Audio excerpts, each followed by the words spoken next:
You're watching The Sports Objective, the podcast for Pirates.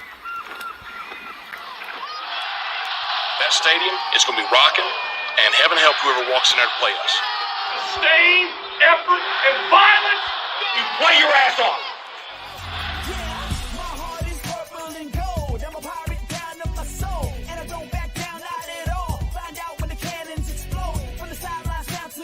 You're watching the Pirate Preview on The Sports Objective. Join us every Tuesday night on YouTube Live as we're joined by beat writers and other media members as we take a look at what lies ahead for the Pirates. Now, here are the guys. It is a first down. Pirates. Welcome into the Pirate Preview. It's Bowl Week, and we've got a lot of coverage, as you can tell, all week long. And Bubba from China Grove, Bubba Rosenbaum, man, how are you? I'm doing well, Dave. You know, this time a week from now, we'll be, I guess, about halftime? Not quite halftime. Yep. Sometime in the second quarter down in Birmingham. The last couple weeks have gone by pretty quickly, and it'll be game day before you know it. No doubt. And I got a very special guest with us tonight, Matt Semenza, all the way in the great state of Connecticut. I think your weather has come south to North and South Carolina, man. Yes, sir. It's pretty cold up here. Not the greatest weather. I wish I was in the Carolinas with you guys, but starting to feel like game week, fellas, and looking forward to catching up with Joe tonight. No doubt. Bubba got a very special guest, and glad to have him on tonight.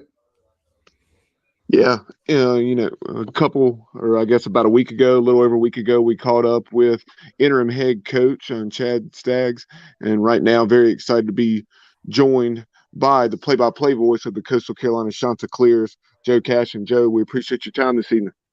Hey guys, thanks for having me on. And yeah, week from now, we ought to be about halftime. Ought to be a pretty good one. Looking forward to it. It seems like it's been forever since the announcement of the bowl. I just want to get your take from, we're very excited. First time to ever play the Chanticleers. It's hard to believe with both programs in football, that is, and we're hoping that maybe that we can have a home and home at some point. But first of all, I want to get your thoughts on the matchup.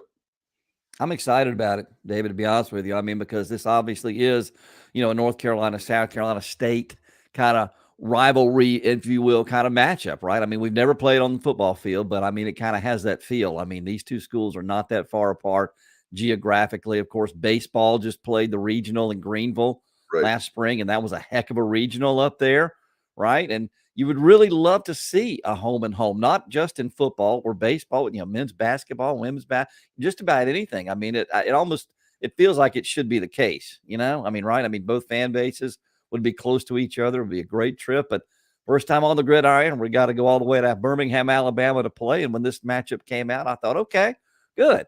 This ought to be a good, Sun Belt AAC kind of game. Looking forward to it. Quick story real quick, because I know we're talking about the bowl and we have about 10 minutes with you before you have to go. But my daughter and son were with me in the jungle in right field, and our fans are really hard, as you know, on the opposing team. Oh, yeah. And they were heckling the pitchers really bad in the bullpen there in right field. And there was this one kid, and he kept begging for a ball, baseball. Please give me a ball. Please, sir. 44 or whatever number, right? So the whole time, none of the pitchers gave him the time of day or the kids. And all of a sudden, the end of the game, my daughter was one of the only kids that didn't heckle them.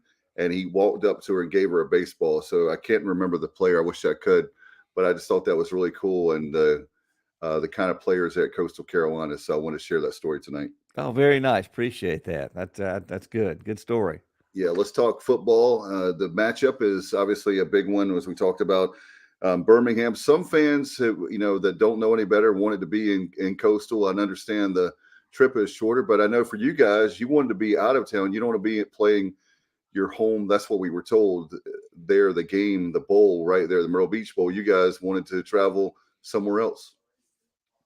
Yeah, there's no question about that. I mean, the Myrtle Beach folks put on a great bowl game, but I don't think economically it's what they would want. I mean, you're right there in the community already. So what you would really like is a Marshall kind of fan base that will bring 5, 6, 7,000 people to the beach. A UConn bunch that brought a good fan contingent yesterday. I mean, that was a good bowl game for Myrtle Beach to be able to put that on and have fan bases from out of town to come in economically. That's really what you want. I don't expect us, to play in that thing, even though it's in our own stadium.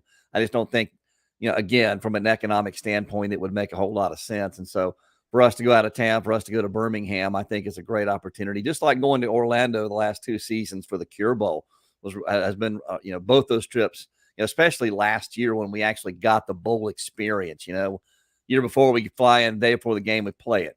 And it's basically like going on the road. But, last year you get a chance to go to Orlando, go to Universal for a few days and enjoy it and go out and win a bowl game. But, yeah, going out of town, I think, is what makes more sense than staying at home.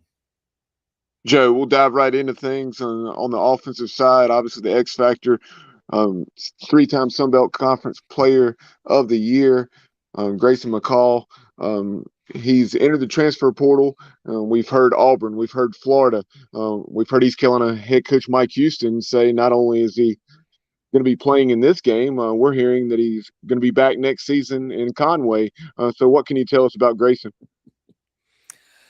Just about everything you just said. I mean, we're not real sure what's going to happen. I mean, I'm just glad that he's playing in this game, because that gives us a great chance offensively. I mean, that's no knock on our other kids, that play quarterback for us. But when you have a guy like Grayson, who's been responsible for 94 touchdowns in his career, he's only, thrown 8 interceptions, set all sorts of school records. As you mentioned, the 3-time conference player of the year, not just the offensive player, the player of the year in our league, which is a pretty good league.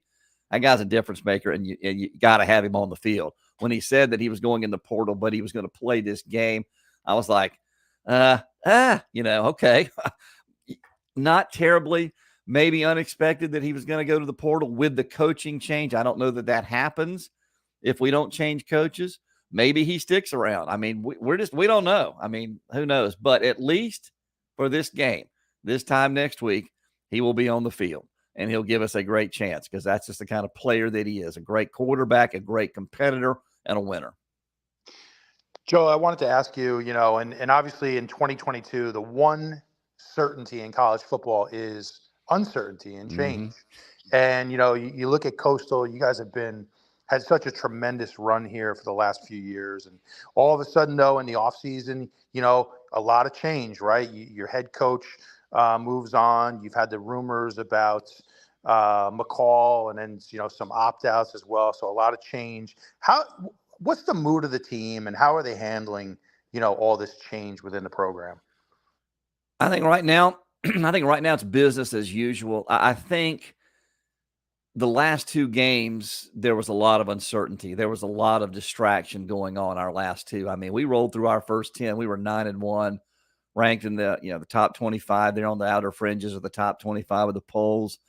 And then we get to our last 2 games, the one at James Madison, and we just, James Madison's good. They're not 40 points better than us. And then we get to the conference championship game. And on the morning of the conference championship game, that's when all, what broke loose in terms of Jamie Chadwell's going to Liberty and all this kind of stuff. And it's all over the hotel. And, everybody pretty much knew that to be the case anyway, even before that story broke. And there's a lot of uncertainty, a lot of distractions. I think, though, over the past 3 weeks, we've locked in. We've kind of gotten things focused. I mean, this is a reward for a great season, right? You go to a bowl game, you win 9 games, you go play on national television against a quality AAC opponent.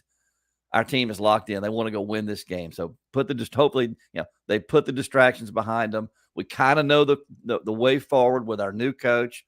Don't know who all the new staff is going to be yet. That is to come. But, we kind of know now what the path forward is, and we'll be locked in on the 27th.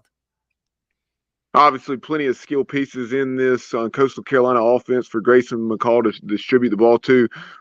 Jared Brown, been impressed with what I've seen out of him. And then also when we talk about the transfer portal and the craziness of this day and age of college football, it benefited the Chanticleers with the addition of a receiver like Sam Pinckney. So talk about those 2 gentlemen and what they provide out wide for Coastal. Yeah, I mean, you just nailed it. I mean, those are our 2 biggest wide receivers, our 2 best, most productive guys we've had on the outside this season. I mean, Sam with 67 catches on over 900 yards. Jared is our speed guy. He is our X factor kind of guy. And I think I was talking with somebody else a little earlier today about that. 6 touchdown catches this season leads us. All 6 of those have been 30-plus yards, right? I mean, so when there's a big play, he's probably going to be involved in that some way. 5 of those were 50-plus yards, and he's got, again, a speed like we don't really have out of anybody else. I mean, he is a game breaker. So when we want to try to get the ball to somebody to make some plays down the field, those 2 kind of guys, those guys are the guys. Sam Pinckney had a big conference championship game. He's kind of our possession guy, right? He's not going to really blow past you, but he's got great hands and great instincts coming to us from Georgia State, being the experienced player that he is. Jared is the guy that, he's had a couple of drops this season, but he always comes back and always seemingly makes the big play for us when we need it. And Joe, one of the things that I love about this matchup is we've had some opt-outs. I know we talked about that with Grayson with the potentially transferring, but the fact of the matter is both of these teams want to play. And I know there's some schools that maybe didn't make the playoff or blah, blah, blah. But this particular case, you've got guys that from both teams that want to play, and both teams I think are evenly matched. How about what do you think?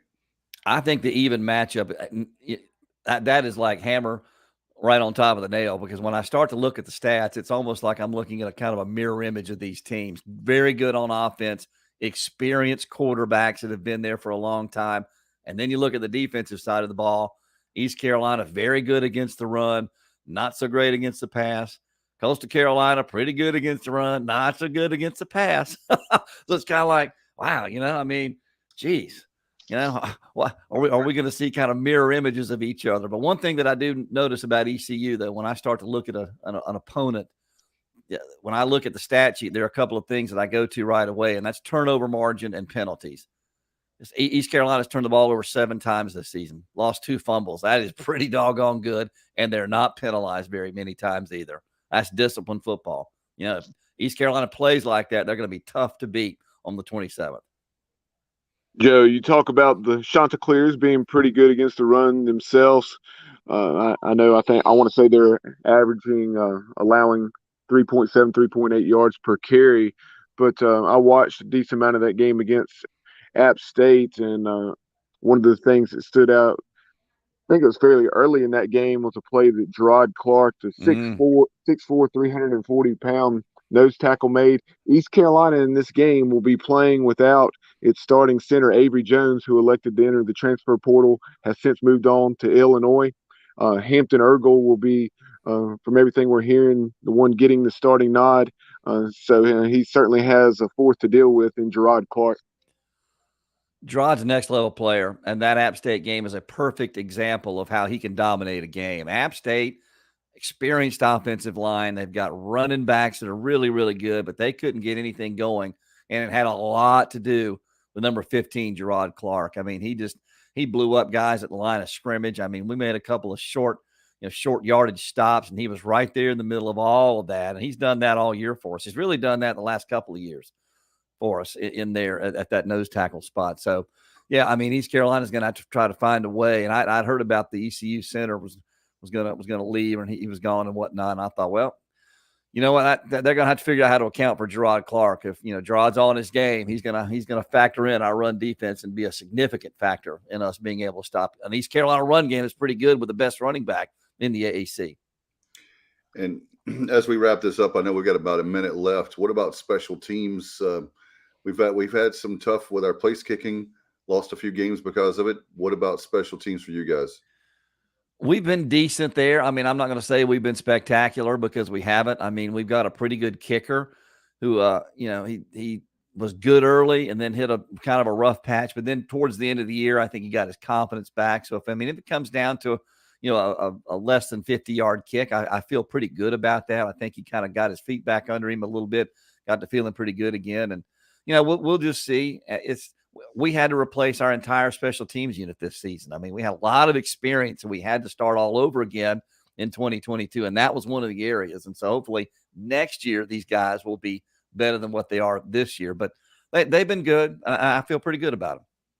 And Joe, appreciate the time. I know you got a lot going on, including you have a podcast that you're getting ready to do yourself. Yep. Want to promote that and how people can hear the game next week on Tuesday night. Hey, I appreciate that. So the Strut Podcast, you can find us on Twitter and Facebook and Instagram. We're on Spotify. We drop usually Wednesday or Thursday every week. And of course, with this week, we're going to have our head coach, our interim head coach, Chad Staggs. We got an interview coming up with him here shortly. We had Tim Beck on last week, our new coach, who will start with us in 2023. So the Strut Podcast. And then, our flagship is Hot Talk 99.5 out of Myrtle Beach, and we'll be on the air starting at 5 o'clock on Tuesday the 27th. That's 5 o'clock Eastern time for the 6:45 kickoff there in Birmingham.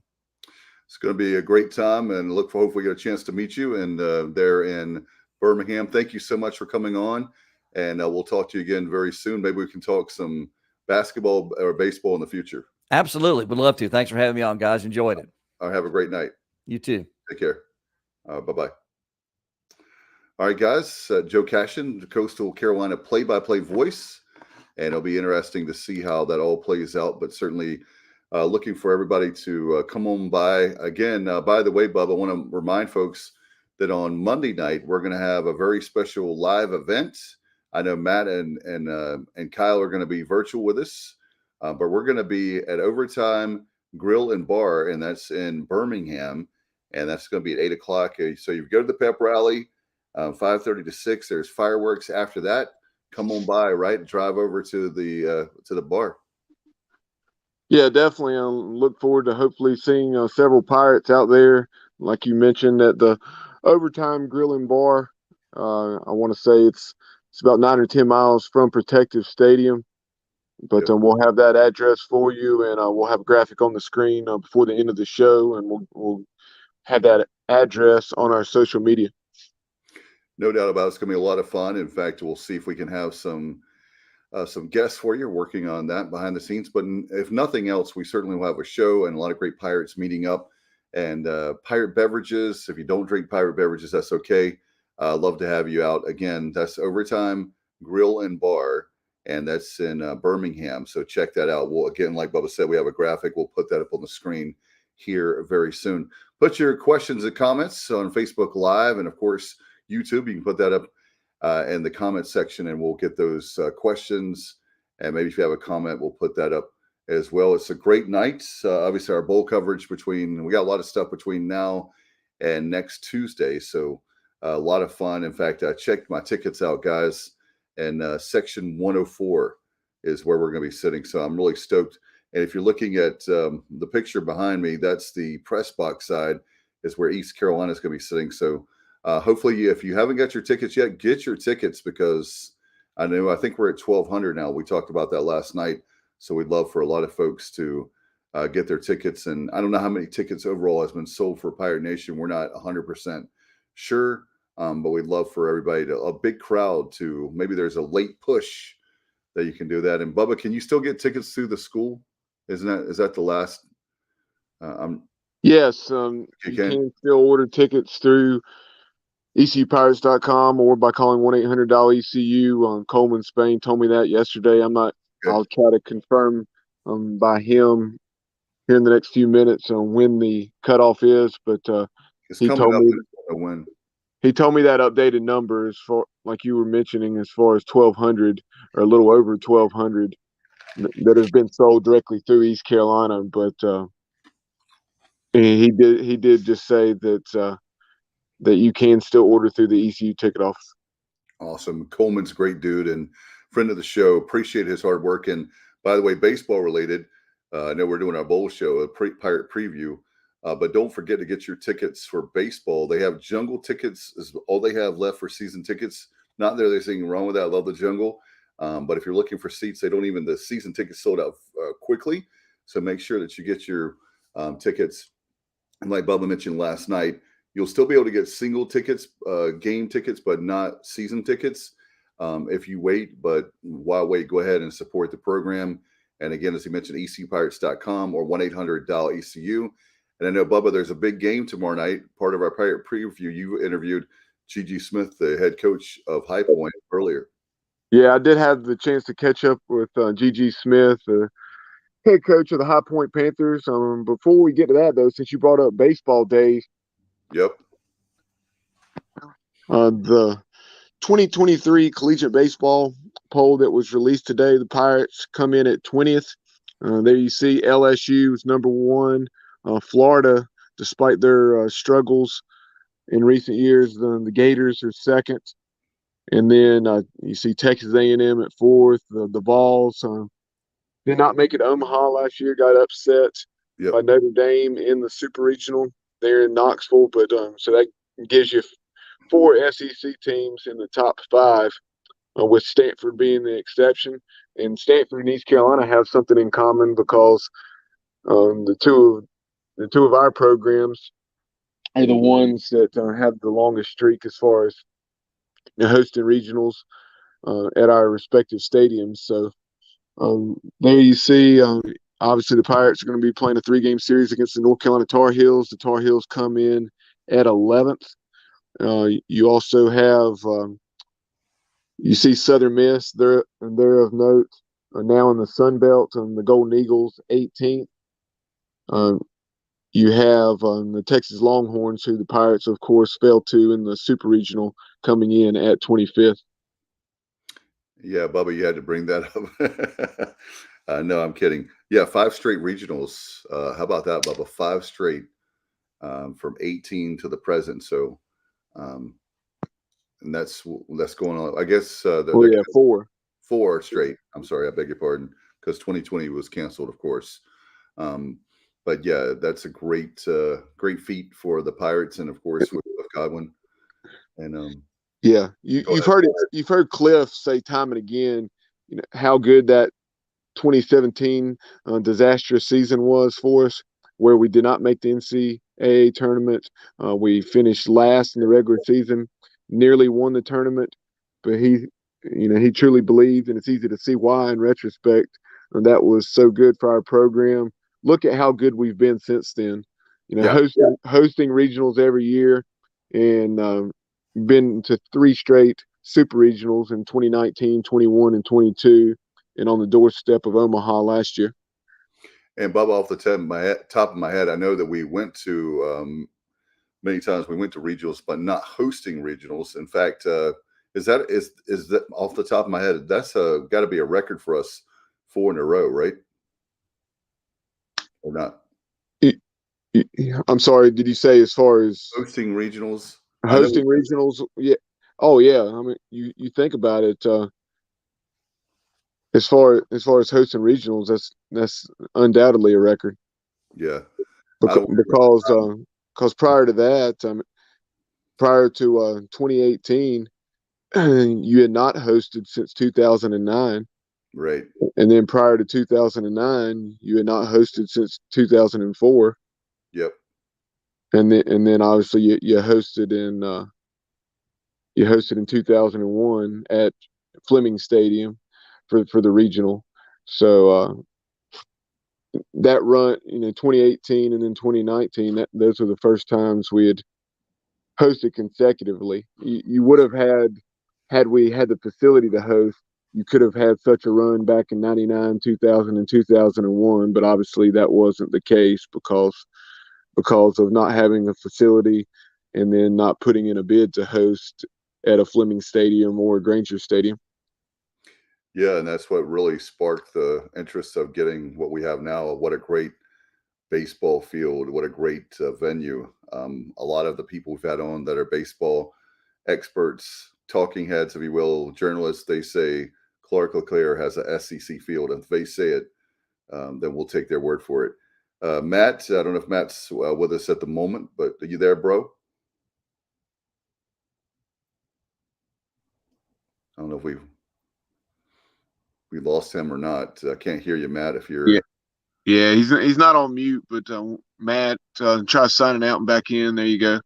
But thus far, we're about, I think, 11 bowl games in now. Yep.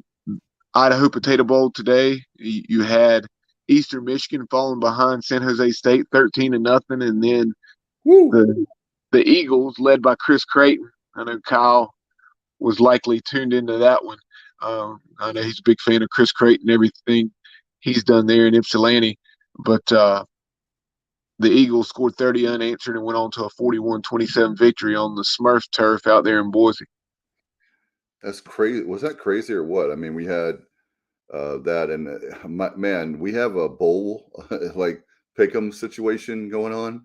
That's all I'm going to say. And I don't know about you, Bubba, but I picked San Jose State. So sorry, Chris Creighton. I do like you as a coach, but I just felt like San Jose State would be the winner. Yeah, it doesn't surprise me that Eastern Michigan won. I, like you, took the Spartans to cover the 4.5. I thought it would be a close ball game, and they'll probably win by a touchdown or so.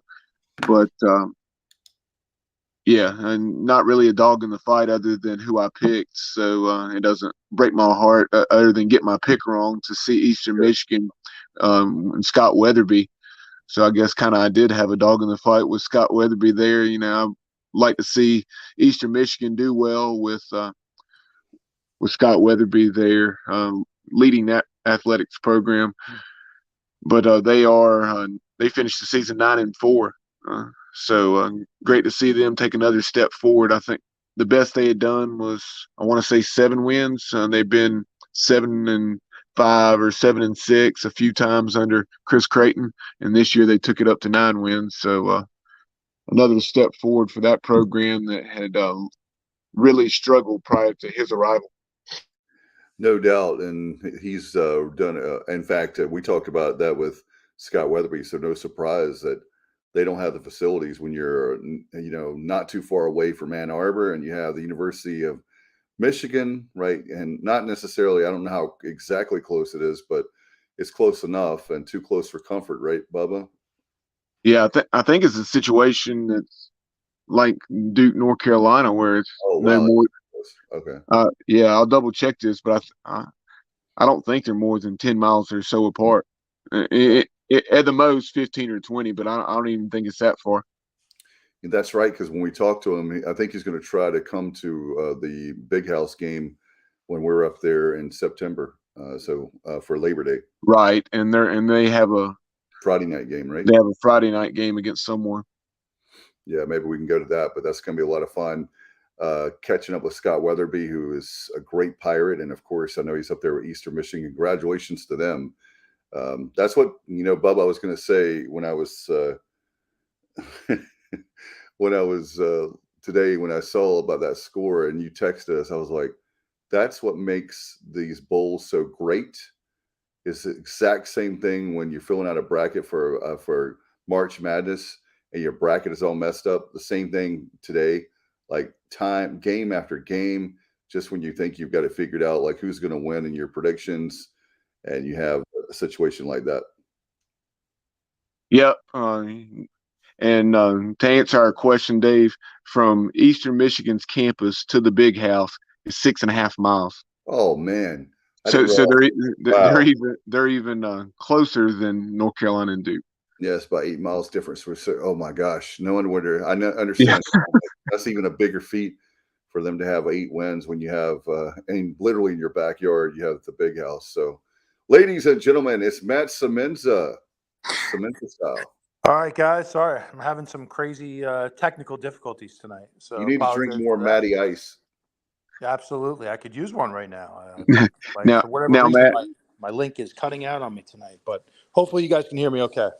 Yep, got you loud and clear now. Matt, Dave, and I were just talking about the famous Idaho Potato Bowl. Eastern Michigan getting that 41-27 win over San Jose State out on the blue turf in Boise. Did you have a chance to see any of that game? You know what? I didn't get to see any of it whatsoever, but definitely impressed with Eastern Michigan. They can score points, explosive offense, and unfortunately, I had to miss that. Just didn't get home in time for it. As this thing called work, it's so overrated, right, Matt? Oh, absolutely, completely overrated. Now, Matt, yeah, go ahead, Bubba. Out of the first 10 bowl games, what were some of the storylines and things that caught your eye and memorable games or performances within the game? Well, I had a personal interest to see how UConn would match up with Marshall. Just really interested in the job that Jim Mora Jr. has done this year. We've talked about it quite a bit on this show, but he's done a tremendous job to get that team bowl eligible. So I was hoping that they would be able to be competitive, possibly get a win.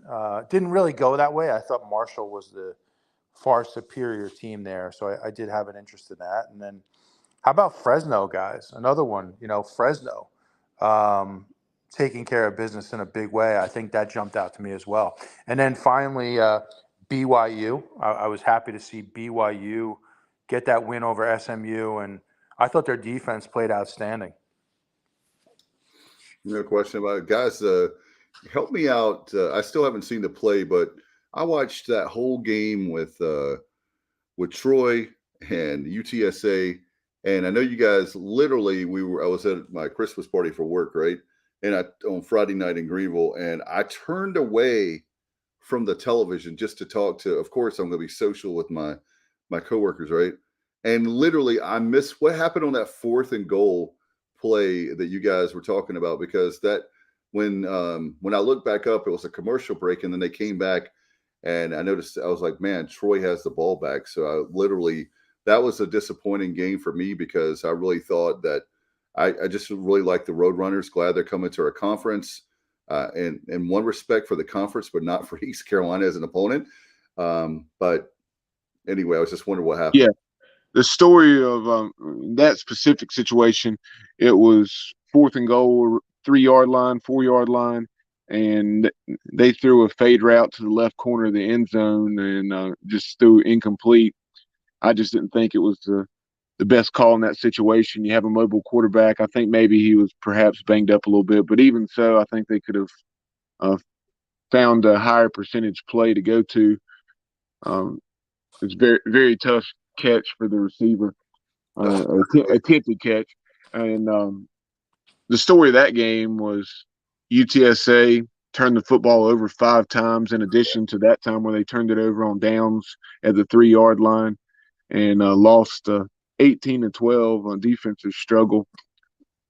And the crazy thing is, Troy in that game only had, I don't even think they had 200 yards of offense. They had somewhere maybe 175 yards of offense, but when you force 5 turnovers and then you get another stop in the red zone, like I mentioned, inside the 5-yard line, then you can win with little offense. And another one of those stops, and that was one of those 5 turnovers, was a pick inside the 5-yard line that got run back about 60 or 70 yards to set up a good situation for the Trojan offense. So definitely, kind of a heavyweight fight there in Orlando. That game was initially, several years ago when it came into existence at the Citrus Bowl, Camping World Stadium. Now it's played at the stadium where the Major League Soccer team plays there in Orlando. Yeah, I tell you what. I've been, Matt, I don't know about you guys. I've talked about this last week. I'm so excited about the bowls because we are in a bowl game, and we're going to be bowling in Birmingham, as it says at the top of the screen, the great overlay, thanks to the whiz of our show, and that would be Bubba Rosenbaum, the Oz, if you will. Matt, as far as opting out, and I know we could talk about it, nauseam about that. I just think about like our game. We have some situations with people on East Carolina for various reasons they're not playing the game, and then we have the situation with Grayson McCall. I'm just frustrated with the sport. I think we're going to have to come up with something, and I don't know what that is, or I would be on something besides the show. No offense to us, but I'm just frustrated with the whole opting out thing. I know I'm old school. I understand somewhat why you do it, but most of these cats, they're talking about going to the NFL, and I'm not knocking them. If you feel like you can go for your dreams, but don't you think, Matt, that the percentage of these guys that are actually going to make the NFL are so slim? You're better off playing the bowl game to have a chance to increase your stock, or at least be a unsigned free agent. Yeah, I get very frustrated with it, Dave. I'm really frustrated with the entire state of college football right now. I mean, things are just so out of control. It's unbelievable. And, I can recall a time, and I'm being a little sarcastic, not that I'm like 100 years old, but I can recall a time when SMU got the death penalty for far less than what's happening in college football right now. And between the opt-outs guys, the portal. I read a report today that there were 2 schools that offered the quarterback of North Carolina $5 million each. Now I don't know if that's been verified or, you read a lot of things out there, but I did see a report on that today, and the type of money that's going around, and you just feel like the sport is out of control, and you hate to see it because this was the greatest sport we had in this country, in my opinion, college football, and you hate to see it going down this path. But in terms of the opt-outs, Dave, I don't like it. Call me old school, call me old-fashioned. I would not bail on my team before a bowl game. I wouldn't do it. So yeah, I don't like it. Now, Coastal, they can opt out all they want, in my opinion.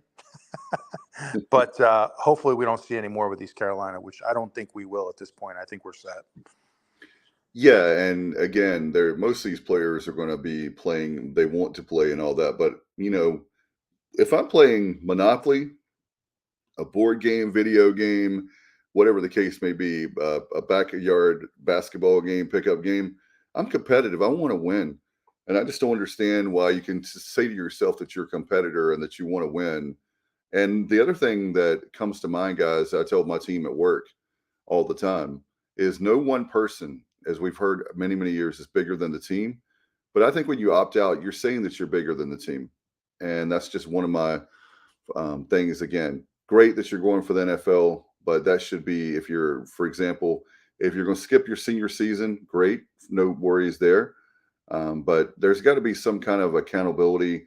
There's got to be something that has to be done, because it's really right now the Wild Wild West. And everybody can say that once it's out, and I get it that you say you can't reel it back in, but they're going to have to do something, because if not, hey, Matt and Bubba, they're trying to make it a pro sport. So if you're going to make it a pro sport, there's a thing called, I don't know, wait for it, tampering. And that's just one thing that I think that the Pirates, maybe I sound, I know that Kyle hates the term sour grapes, but there's just a lot of stuff like that where we think we have a player, and it's even worse now with NIL. I mean, Avery Jones gets $25,000, and he's going to Champaign, Illinois, to play for the Fighting Illini. But that's fine if he wants to do that. And another thing that I'll add to you guys is that, can I just comment on that really quick? So that's what Avery Jones got, $25,000 to go to that's Champaign? what I heard. Yeah. So I guess when you're in college, that might seem like a lot of money. By the time you take taxes out of that, move across the country, it's really not that much money, guys. And I just, hopefully it's worth it for Avery. I think there might have been more to that story. Hopefully it wasn't just $25,000 that was the draw for him out to Champaign. But hey, it is crazy times. But Maybe that was bonus money. I don't know. yeah, I mean, I guess when you're in college, you probably think that that's gonna do a lot for you, but it's by the time you take the taxes out, it's not good. It's not that much money. And the cost of living in Champaign has got to be more than Greenville, North Carolina, wouldn't you think? I would think so, off the top of my head, but I'm just not sure, to be honest with you. It's cheap in Connecticut to live. That's what I was told, but maybe. Oh yeah, absolutely. Connecticut, New York, New Jersey, California, the most expensive in the country, guys. There's no rich folks in Connecticut. It's so blue collar. There's no taxes up there, is what I heard. But I don't know. I wish. Yes, sarcasm. Well, one of these days we want to get to the Cementas down here. I don't know when that'll be, but maybe what we should do is tell the governor, different folks that are increase the taxes, all the local taxes, property taxes, so the Cementas will come to Greenville. That's what we want to do. So maybe one day that'll happen. I know Robert was trying to chime in. Bubba, we haven't gone to him yet. We have a few folks chiming in on Justin. Facebook as well as YouTube. Before we get to Robert's question, Justin Butts a few minutes ago said, "Evening, gents." He just booked his flight leaving Monday from RDU, 9 a.m. Hopes to see some fellow Pirates in Birmingham. Justin, I think you may have been watching at this time, but join us on Monday night, 8 o'clock, or a little before 8 o'clock at overtime Grill and Bar. We'll provide that address for you again before the show's over, as well as put it on our social media. Yeah, I'd love to have you, Justin, and a lot of great Pirates there. In fact, they hold 100 people there. We got a place, a venue that's not too big, so that way our Pirates, we're going to show out. We're going to show them what Pirate Nation's all about. I just have a feeling. And then Robert Dedrick says some kids are not getting paid all the money they've been promised. Texas A&M, for example. That's not surprising, but I had not read anything about that specifically. Had you guys? No, and that's, to me right now on my radar. I'll just say this, and you guys have heard me. I call him Jumbo. I'm not a fan of Jumbo Fisher. I think Jumbo is like overrated as a coach, and I think you want to talk about a fan base. I don't feel sorry for them because they're getting a lot of money in the SEC, and they have a lot of money, and that being Texas A&M. But man, they were sold a bill of goods. 10 years, $7.5 million. Do you guys think? My understanding is his record is similar to that of Kevin Sumlin, and they paid Sumlin a lot less money. I know he won a national championship, but at FSU.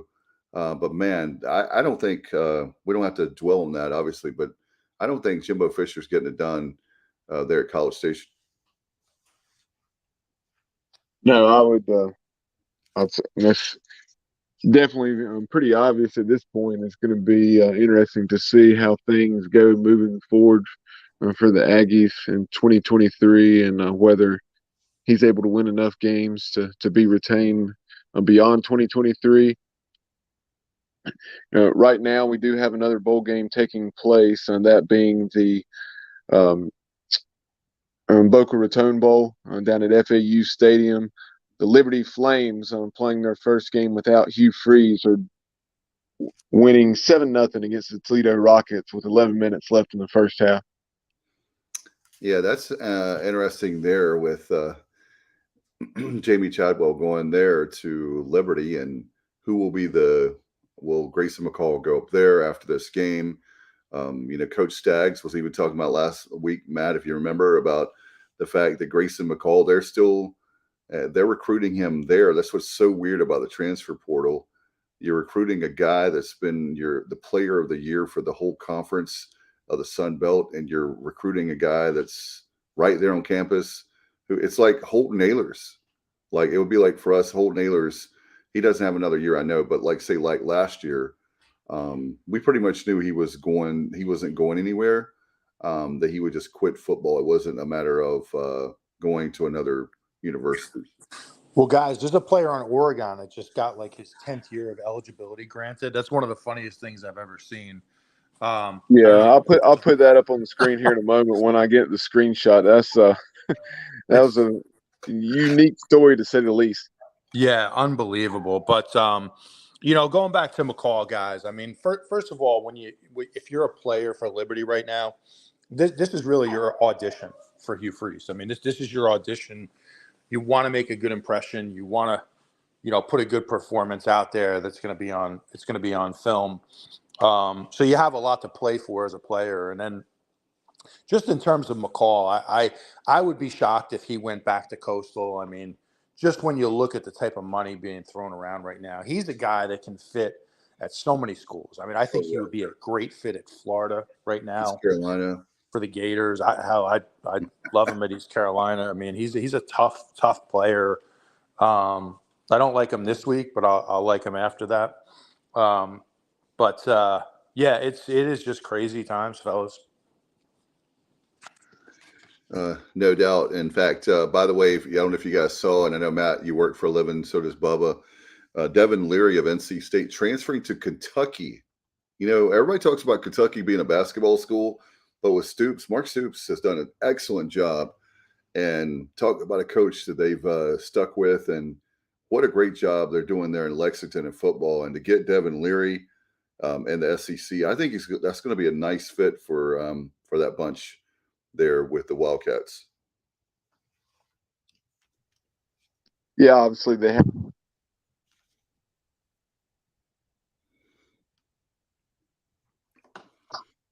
I don't know. Can you hear me? I got you, Dave. Yeah, it sounded like Bubba was about to talk there and cut out, but they have done a great job, Dave. I mean, they were able to pick up Will Levis from Penn State and get 2 great years out of him. And now you go back to the portal and you bring in Leary, who, by all accounts has an NFL arm. And hey, let's face it, if he didn't go down this year for NC State, their season would have been drastically different. Oh yeah. In my opinion.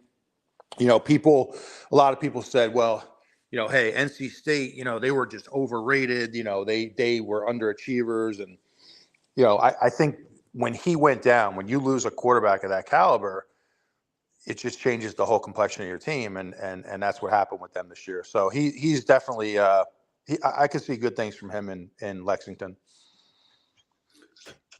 No question about it. It'll be interesting to see how he does, like I said, in the SEC, but I think he's got the talent for sure, or they're smart. They know what they're doing, or they wouldn't have picked him. Are you guys getting ready for Christmas? What's going on there? I know, Bubba, we're going to try to do a show, I think a Christmas show, and a plug that too before I forget, on Thursday, right? Yeah, we will. Tomorrow night, Pirate basketball overtime after what should be a very entertaining and challenging game with the High Point Panthers, 6:00 tip-off. So you're in the Greenville area, you're Raleigh East, and within an hour and a half of Greenville, and get out and support this team that's playing some pretty good basketball, 8-4, playing its final non-conference game before beginning league play against the Temple Owls. No doubt. By the way, if you want to put your questions and comments, Facebook Live or YouTube, then go ahead and do so. Love to get your thoughts on, if you want to talk about the bowl, if you want to talk about, by the way, signing day. Hard to believe, guys, it's tomorrow. I want to get your thoughts on that. Yeah, can I just go back for 1 second, Dave? I have a gripe right now about Christmas. Okay. Guys. I have a gripe. First of all, you have a million Christmas songs out there. They play the same 3 over and over, which annoys the hell out of me. Don't give me George Michael. Don't give me Paul McCartney. Don't give me Mariah. Give me something original, please. And then the same thing. You have 100 Christmas movies that are great. They give you Elf and typically The Christmas Story and then Christmas Vacation. They give you those 3 every night of the week, and they're great movies, but we need to mix it up a little bit. So that's my rant. I mean, you can go with the classics. A lot of great black and white Christmas movies, Christmas Carol from 1954, I think. I mean, there's a lot of good ones out there, but they just, very, very unoriginal, guys. Very unoriginal. You want some Hallmark movies? I don't know. I mean, I don't really typically watch the Hallmark. I'll tell you a good underrated one is The Family Man. Great movie. Nicolas Cage. Yeah. Oh, I hadn't seen that in a minute. Yeah. Yeah, the Scrooged. I love with Bill Murray. What else? Those are some that are kind of like offbeat, kind of like off the path ones you don't expect people to like. I know for me, by the way, I know that Matt and Kyle, I can't remember Bubba has seen, but the new Christmas Story, the Christmas Story Christmas that's on HBO Max is really good. I was totally floored about. We watched it last weekend with the kids on Friday night and Saturday. It was really good. I did not expect it to be. They've had some people say stinkers, some really bad sequels to one of the best Christmas movies ever. And what did you guys think? Matt, you liked it, didn't you? I thought it was great. I like how they had the original cast. You could tell they put a lot of thought into the script. And, they had the original house from when Ralphie was a kid. Yeah. And my favorite part was with the little twist with Scott Farkas, how he was the town sheriff or the town sheriff, right? Like a police officer. Yeah. So that was great. I enjoyed that. Bubba, have you seen that yet? The Christmas Story Christmas? No, I haven't. Yeah, I like I liked it. So I'm glad that I was relieved after I saw that. Because as I said, it was really bad. What about let's see, off the top of my head, White Christmas is great. Bing Crosby. You have also I love Miracle on 34th Street. I'm a big fan of that movie. The original, well, both are good, but the original is the best, of course. And It's a Wonderful Life. Do you guys think it's overrated? I'm a huge fan of that. Oh, It's a Wonderful Life is a classic. I love that movie. I typically watch it on New Year's a lot, It seems to be on. But great movie. That's definitely like, a top holiday movie for me. And hey, by the way, Justin Butts wants to know what do you call the first truck, Justin? What help me out? Queen Anne. That's right. So Queen Anne is the first. What are we going to name the second truck? What do you guys think?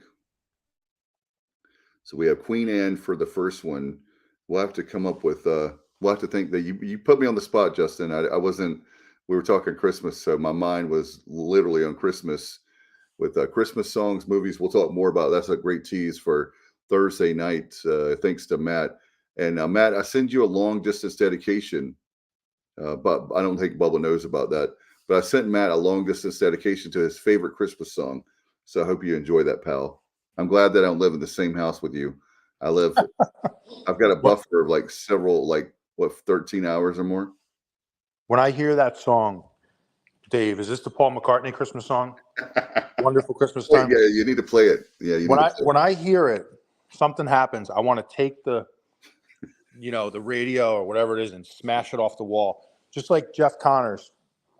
Jeff Connors, one time we played Southern Mississippi, took the VCR and smashed it off the wall. And I want to do that whenever I hear that Paul McCartney song, Dave. Like with Elvis, I don't think it was really true, but they had years ago, they said that Elvis shot the television. Instead of shooting the television, you shoot the radio or whatever. I don't know how you listen. You don't want to mess up your nice phone. Exactly. Or expensive computer, I guess. But these TVs are so cheap now that you could probably shoot a television and throw it out the window. And I used to love that with Letterman. He used to throw out from the top of Rockefeller Plaza. He used to take televisions and throw them off the top of it. Maybe you could do that. Like Paul McCartney does that. I would do that for sure. What is that? Is that the worst Christmas song for you? In my opinion, that's Thursday night. Yeah, it's horrible. Absolutely horrendous effort by a Beatle, a guy who had a great career. For him to put that kind of music out there is just an embarrassment. It's just So you love Paul McCartney, you just don't like the song. I don't love Paul McCartney. I like the Beatles. They had some good stuff, but that song is just a disgrace. All right, but it's not one of my favorites, and we'll talk about our favorites coming up on. Again, Thursday night is our Christmas show, so hopefully we can get Matt back on and we can just play that song over and over and over again. Well, we want participation from Matt. I guess they'll just sign out, but we'll have fun on Thursday night with our Christmas show as we get you ready for the holiday. Hard to believe it's just a few days away, and for Christmas, I want a bowl win. I want our 8th win. I want a bowl win. And guys, we haven't, with people that are talking about, oh my gosh, it's in Birmingham. Well, the schedule, I understand, with December 27th is tough for a lot of folks that have to go back to work on Monday on the 26th or the 27th. But we haven't won a bowl game in 10 years, 9 years rather, 8 years for 8-win season. So we got a lot to play for, and a lot of people, I hope, will come down to Birmingham or at least watch it, and that would be fantastic. A lot to play for this bowl game.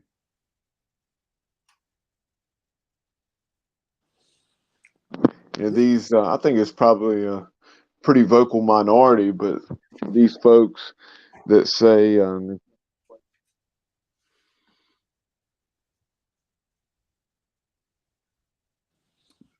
Bubba's.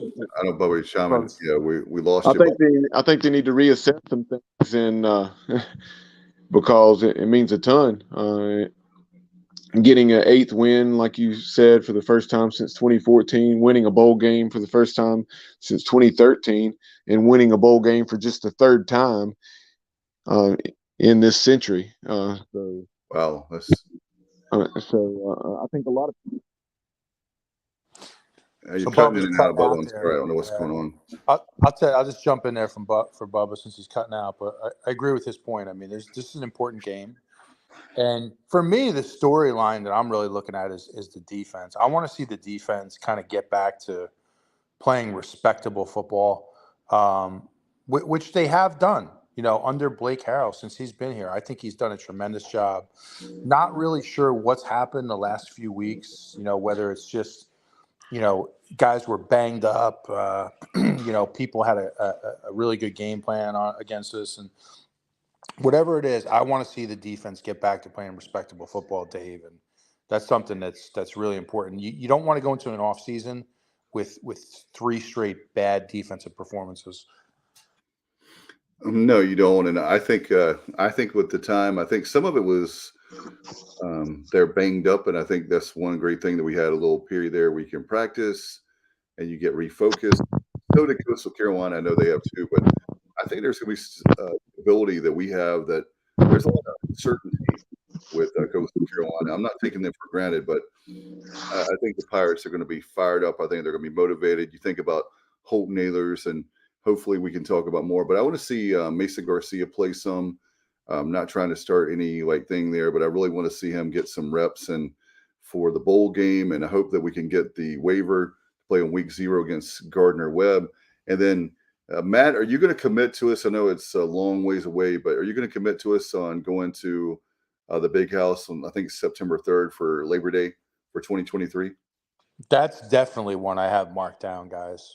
I really want to get out there. I mean, that's a bucket list type game, bucket list type trip. So, yeah, I actually really need to jump on it because I heard some people talking about how hard it is to find a place to stay, and people were getting, people were booking Airbnbs like 20 miles away at this point because there's, it books up fast in those towns. Wow. Guys, going back to our game, I'm going to go back and do some more film study just to see how folks have played Coastal over this year, as well as maybe even in previous years. But with the triple option element of their offense, I just thought about this, Matt, because you were talking about wanting to see a much improved defensive effort from the last 2 times out. And it'll be interesting to see how we do play after this 4-week break. And nothing but practicing and so forth, and getting some guys healthy. But with a triple option element to their offense, it'll be interesting to see how much we play some man coverage. Hey Matt, you got to come to the bowl. Do you see that? We got breaking news here. Justin Butts. Look at this, Matt, for you. Matt, if you come, I'll let you drive the truck. How about that, man? Come on. Matt, you got to come to the bowl. That sounds good, Justin. Can you pick me up, though? Can you pick me up? I'm a little – I don't have a flight down there, but that sounds I would love to drive the truck. That would be – man, that would be killer, man, to see Matt drive up the I guess – is that going to be the second – so the band – I think it's the band equipment is what you're going to be driving, Matt, but that would be so killer to just make sure you don't drink any Matty Ice. You can't do that. We'll make it work. Thanks, Justin. Appreciate that, man. I appreciate the confidence he has in you, Matt. You don't have your CDLs, do you? That's all right. We'll make it work. We'll just work around that. Okay. And would you stop at any of the truck stops, Matt? No. I'd probably avoid that. And, just, I take it for a little joyride first and then get to the game. If you do, Matt, when you do stop at a truck stop, keep your composure. Don't lose your cool if a salt shaker hits you in the shoulder. What in the world? I'm missing out on that one. Dumb and Dumber when Seabass gets hit in the shoulder. Yeah. Okay. God. Yeah. I love that movie, and I haven't seen it in forever. So forgive me. Like, I've probably forgotten more of that movie than I should, but I love the original. I think it's fantastic. And Matt, don't wear a hat like Seabass, and Christy will kill you. Oh, here's no doubt. See that? So I found out it's the players' luggage as well. So the second truck will leave at half. So when the players get back, they can leave straight home. Okay, so they would be able to do that, so they can go back and they'll be able to go back, go straight to their. Is that when you say home, Justin? Is that to they're a lot of players leave directly from the bowl game to go home, because I know I remember Chandler Honeycutt of Pirate Radio, telling a story back in 2014, I believe it was. I think it was him. He or somebody was talking about seeing Shane Carden at the airport after the game, and I know on my drive back, somewhere there between Birmingham and Atlanta, we'd stopped to get some gas and use the restroom.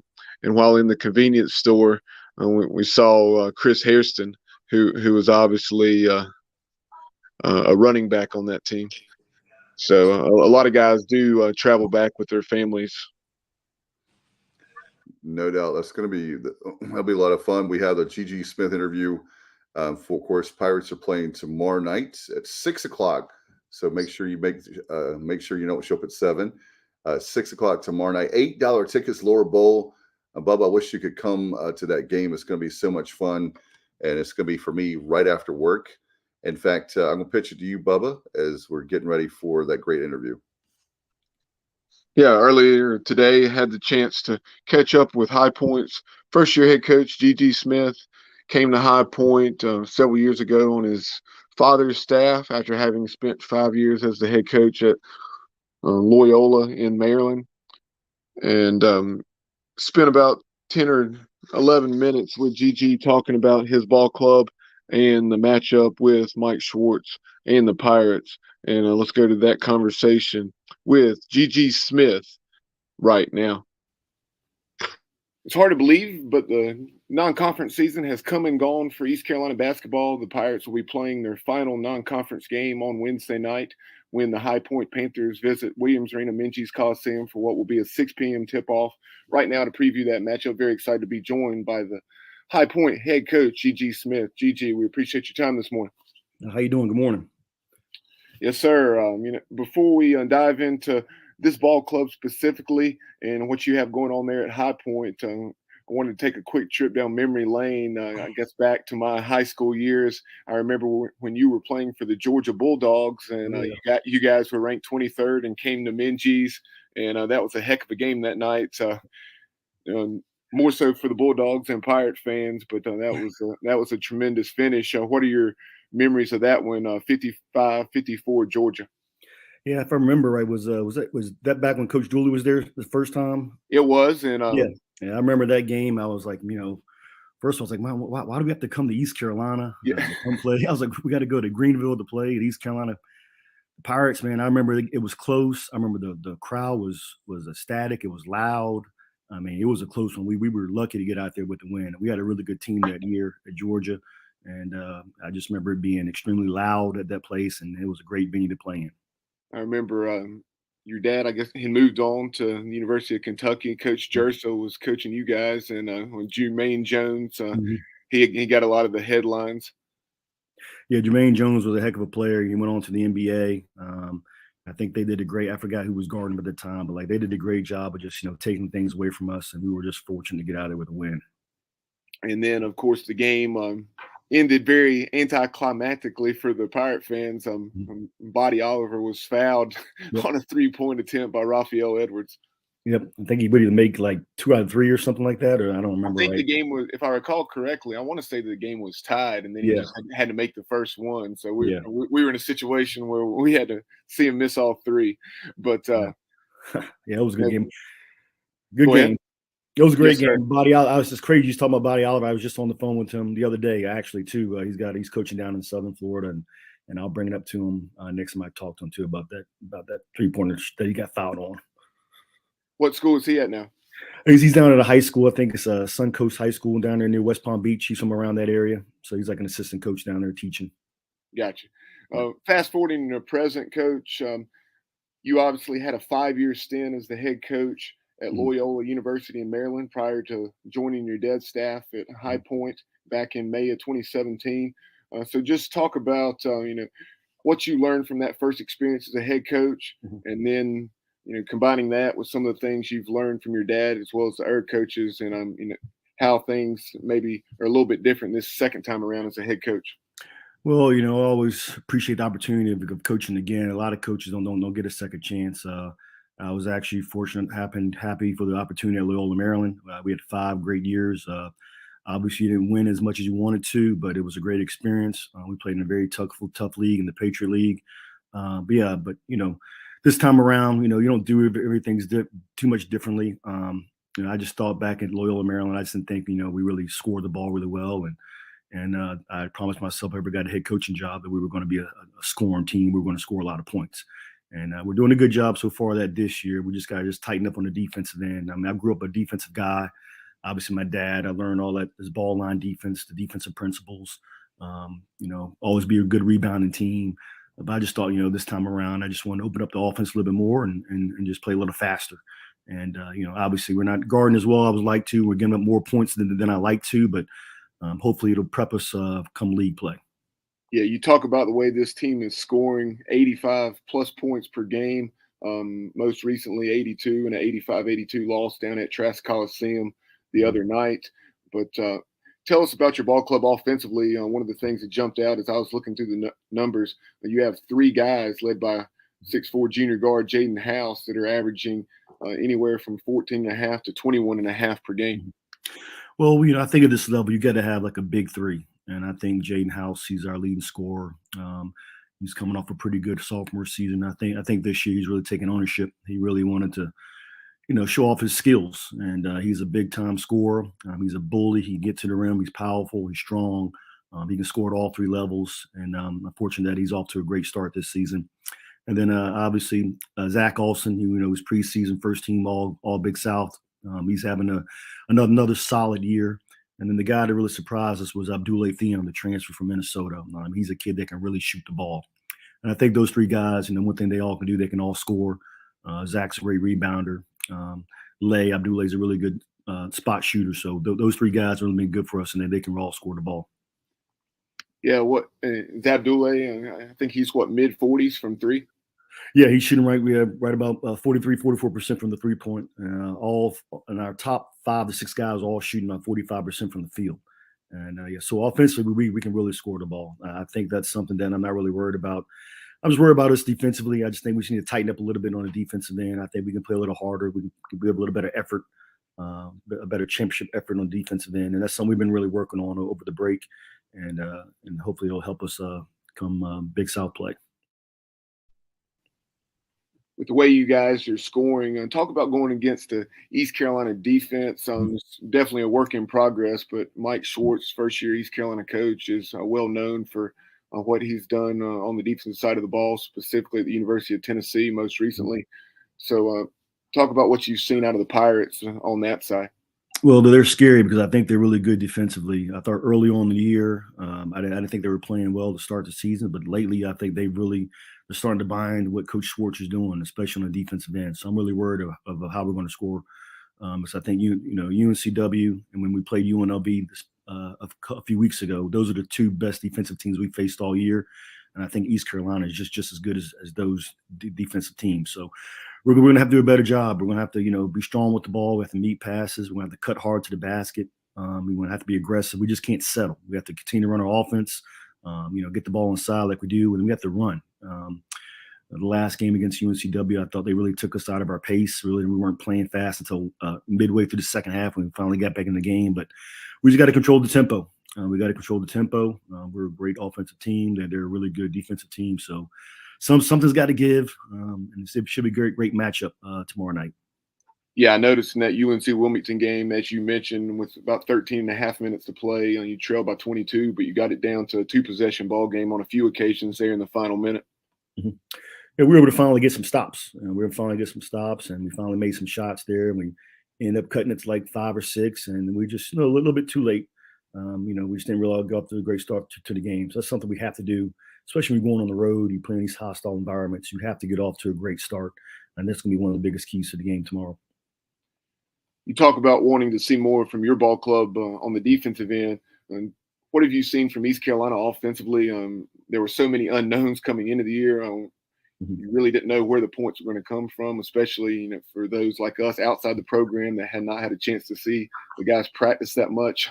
And you have a guy like Javon Small who stepped up, averaging close to 20 points a game, and then Brandon Johnson, Ezra Asar, etc. Yeah, I remember watching Ezra Asar in high school down in Liberty Heights. He's a bully. He's a big dude, but after watching him on tape, I saw RJ Felton play a bunch in high school too. But the kid, Javon Small, man, he's a big time playmaker, man. He really scares me. He can do it all, all three levels. Man, he's quick. He can get to the basket. He can shoot. He has the green light, but he's just some guy. He's some guy we're just gonna have to contain. We just can't let him go off for 20, 25 points. We just have to make things difficult for him. To stay with him in the basket. Just make things difficult, and he's got to have five guys on him. He's got to see five guys, five numbers when he's attacking the basket. And he's not going to make every shot, but we just can't let him get hot. And then if he misses it, we got to rebound the ball, and we got to rebound the ball and just go run our offense. And on the defensive end, who are some of your top defenders at this point? For us, yes, sir. Right now, I'd probably say Ahmad Harvey, the transfer from Coastal Carolina. He's given us some big minutes off the bench. I think he can guard 1 through 5. He's athletic. He's versatile.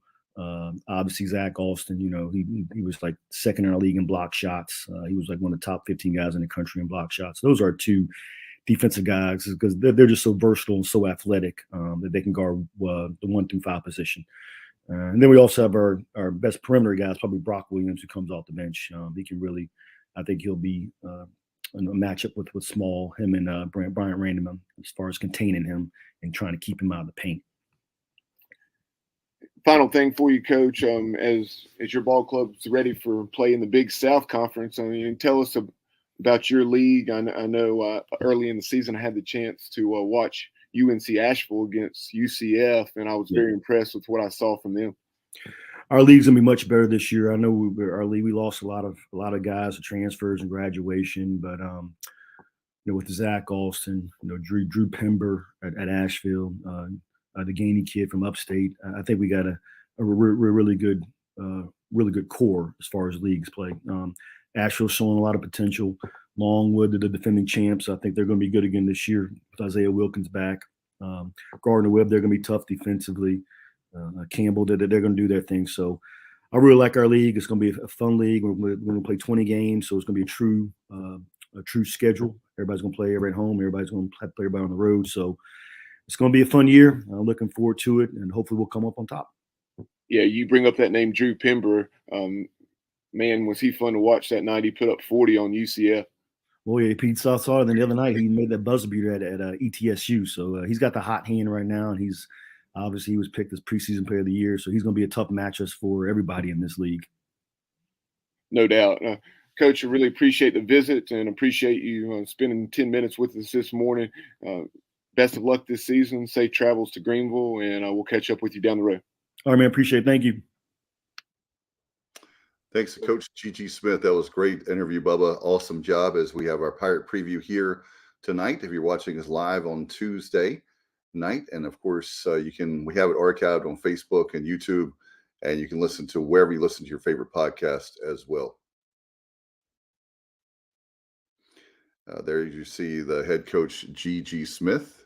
Bubba, awesome job. Like I said, big game. We need a lot of people to come out. I'm going to do my Bubba right now, and I'll pitch it to you, Bubba. We need a lot of people to come out. $8 tickets, lower bowl.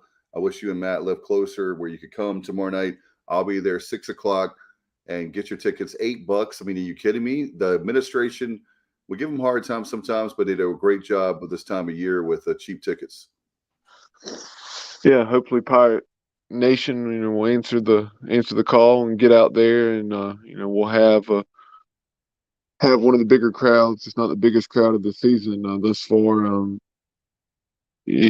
I'll be a little surprised, honestly, with students on break, but hopefully Pirate fans will prove me wrong.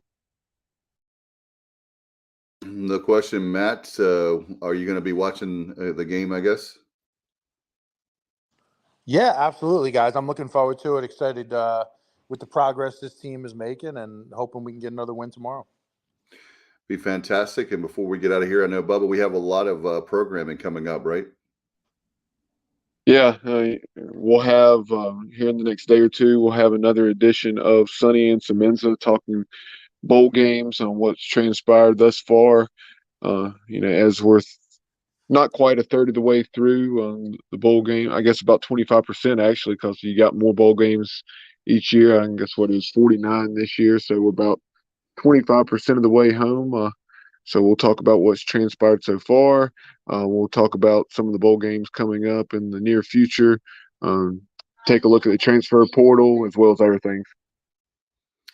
It's going to be great. And by the way, Monday nights, we have our show, and that'll be in Birmingham at Overtime Grill and Bar. Want you to come up and see that. We'll have that on social media everywhere. So make sure that you check that out. And, of course, we have a lot of great programming between now and then. Between now and the bowl, hard to believe, is coming up next Tuesday. So less than a week away now, officially, we'll be in Birmingham, and it's going to be a lot of fun. We have our Christmas show on Thursday nights. And before we get out of here, I want to thank our great sponsors like L&K Custom Homes. Thanks to KK Walker. Kevin, man, has been so great to us. And, of course, great to the East Carolina program. He's a licensed general contractor. Call him at 336-688-8461. If you're in the Triad area of North Carolina, man, he puts on a show. He knows how to get the job done. Again, appreciate L&K Custom Homes for the support of this program. Want to say hello to our good friends, at Porky's Backyard Barbecue. I delivered those toys this morning for our toy drive, and they were very appreciative of our toy drive we had on Saturday.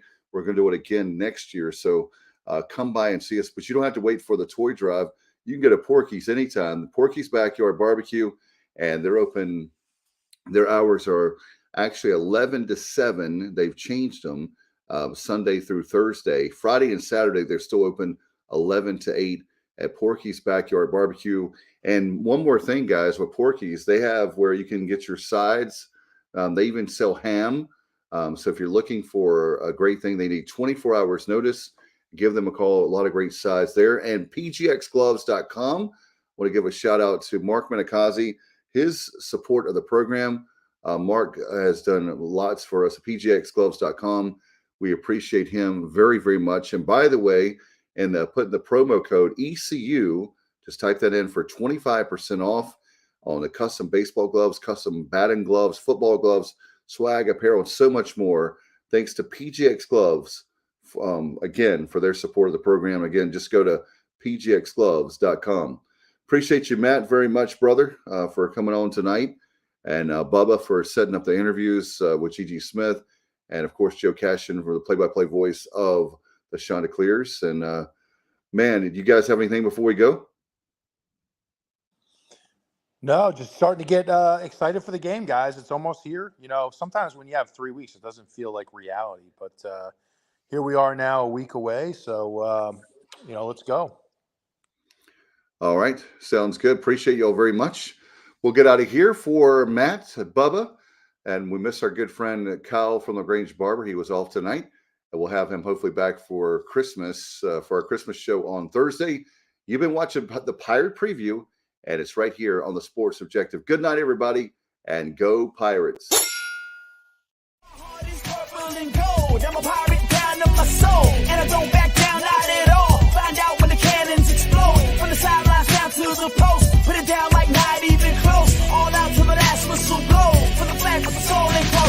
Everybody stand up, get your hands up, let the team know that we got they back. This is our house, this is our town, our time, every 19 copy that. Everybody gonna see us go bananas, scream loud, but don't hold back. Every foot, every yard, every first down, every touchdown with the cannons blast. Get it on, get it all, get the wave going.